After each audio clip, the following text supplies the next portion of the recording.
বৃষ্টি যেটা শুরু হবে সেটা কয়েকদিনই চলতে পারে, অর্থাৎ আমরা এখন পর্যন্ত দেখছি যে 20 তারিখ পর্যন্ত চলছে এটা। তবে আরও পরবর্তীতে যে এটা আরও কন্টিনিউ করবে কিনা এটা আরও পরবর্তীতে আপনি আপডেট জানতে পারবেন। এইটা একেবারে মানে আপনি পরিমাণ দিয়ে বলা কঠিন যে 42 আছে, এখানে কি 45 হবে নাকি 43, এরকম পরিমাণ দিয়ে বলা কঠিন না।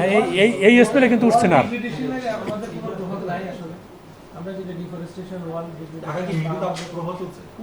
না না, তীব্র তীব্র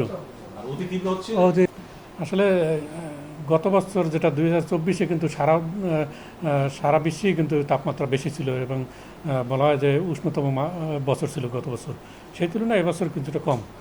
বান্ডেল থাকলে প্রতি সেনমানিতে টাকা বাঁচবে। বিকাশ সেনমানি বান্ডেল কিনে জিতুন প্রতি লেনদেনে।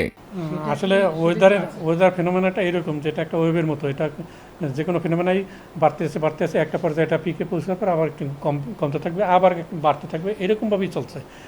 ফলে যে আপনার গত 20 সাল থেকে যদি দেখেন, যেটা কিন্তু আস্তে আস্তে বাড়তেই ছিল, 24 সালে ছিল হাইয়েস্ট, এরপরে 25-এ এসে কিন্তু কিছুটা কমছে। প্রভাব তো আছে, কিন্তু ওই প্রভাবের কারণে ওভারঅল যে ওয়েদারের যে অবস্থা সেটা কিন্তু অতটা চেঞ্জ হয় না, সামান্য কিছু চেঞ্জ হয় লোকালাইজ। যে হয়তো যেমন ঢাকা শহরের যে স্থাপনা বাড়ছে, এর কারণে ঢাকা শহরের মানুষের জীবনযাত্রার জন্য মানে এই একই টেম্পারেচারে যে